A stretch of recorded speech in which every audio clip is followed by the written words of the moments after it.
Okay. So, who are you and what's your connection to North Kilworth? My name is Carol Hall, and my husband and I moved to North Kilworth in July 2016, so relatively new to the village. And very quickly I started coming to the church as a way of getting to know the community and having been a churchgoer from where we came from. And I then got involved with the school, so I'm now a governor at the school as well. Okay, so, very good, thank you. So, how has lockdown been for you? Lockdown for me has been an interesting one.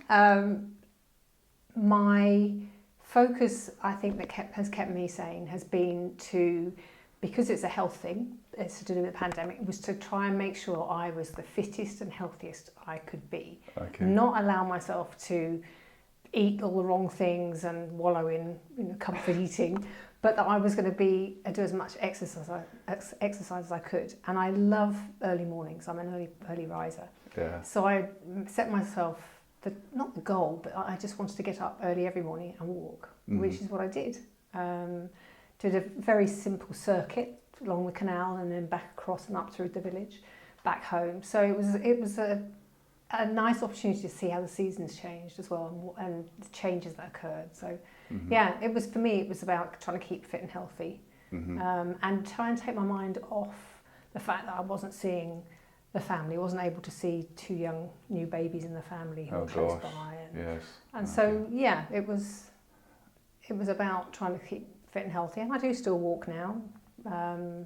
It's harder now, it's wet and windy, but I do still, carry on walking. Obviously now I can see certain members of the family, can't see all of them, which is tough.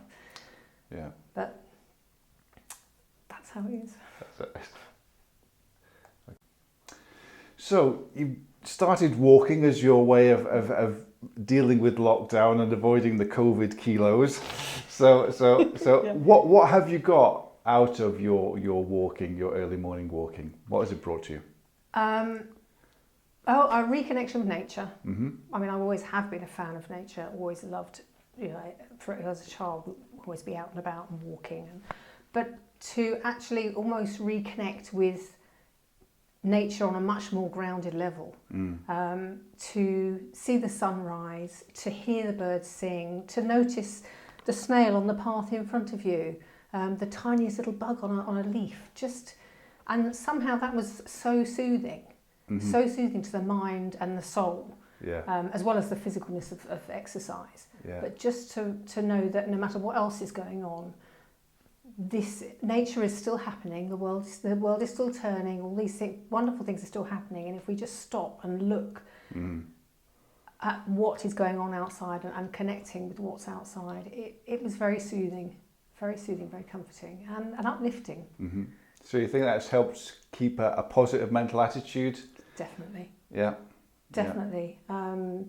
Yes, I think if I didn't do the walking and didn't take time to stop and listen and look, and I mean, I think I would have probably gone stir crazy.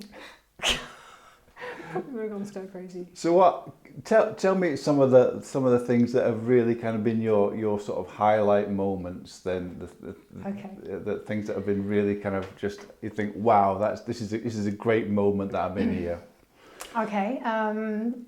Sunrise is obviously beautiful colours, the sunrise, but one particular sunrise was Easter Sunday. Oh yes. Yeah. And I was up and out before the sun rises, so the sky's a beautiful myriad of colours. And I just felt this need to make a cross. And I found 2 sticks and a thicker piece of grass, and I wound it round and created a cross, which I then walked with. And it really was the most amazing feeling, a really soothing feeling, walking with this cross. And I held it up with the sunrise behind it and the colours, and it just, to me, felt such a significant moment. So that was a really key one. Then there's moments like walking along, I came across a family of muntjac deer. Oh wow. And I stopped and I videoed them just on my phone, and I watched them just ahead of me. They saw me, but because I didn't move and I obviously wasn't threatening, just to see them popping in and out of the hedge and grazing and then deciding to move on. a new family of ducks appears, you know, and then you'd see them every day, and you'd see how the ducklings grow. Same with geese. I've got 2 swans with a family of cygnets, walking across the golf course and finding caterpillars.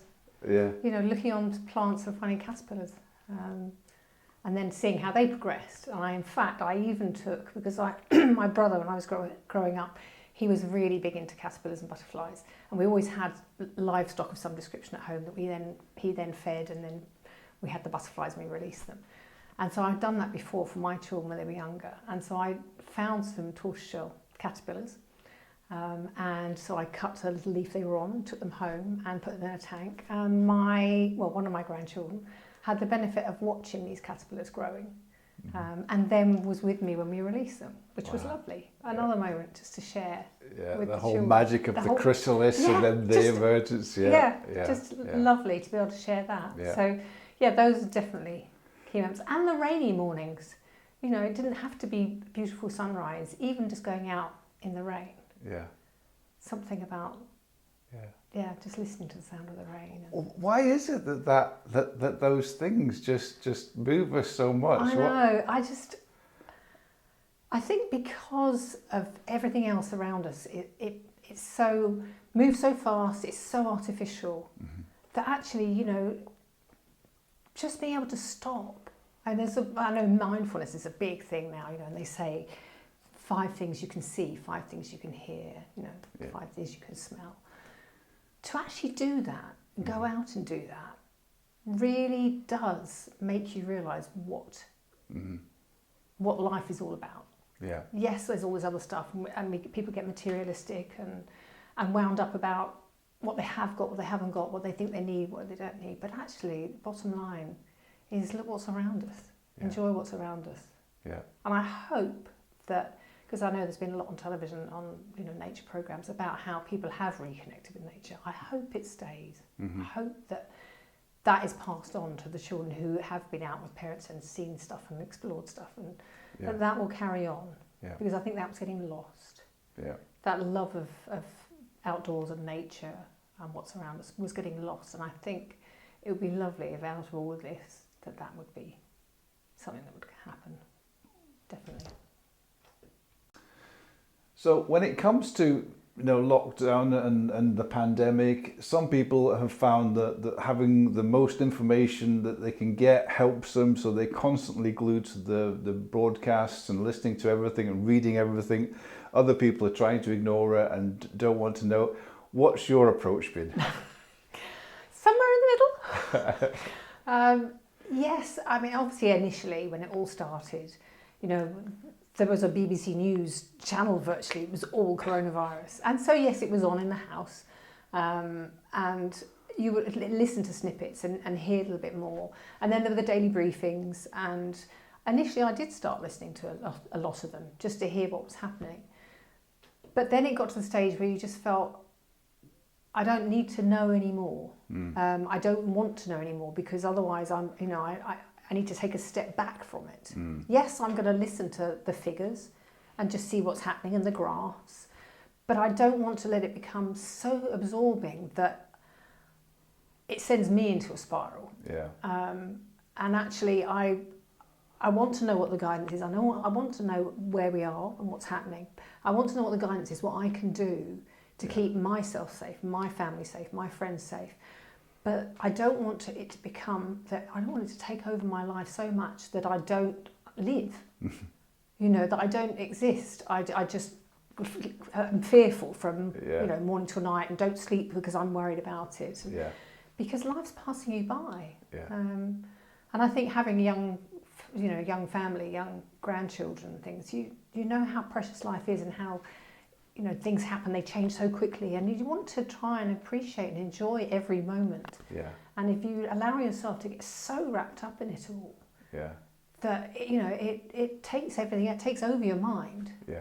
And you can't then step away from it and appreciate just the fact that life is going on, that things are still happening, good things are still happening. Yeah. It's not all doom and gloom. The ducklings are still there. The ducklings are still there, you know, the flowers are still coming out, you know, caterpillars are still around, butterflies are hatching. I mean, I have a moth trap which my mother's partner made for me, because again, butterflies and moths, which I put out at night, from say March to September.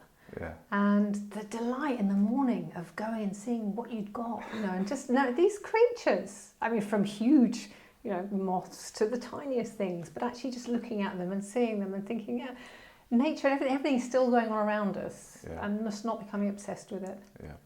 Really, I think is where I sit.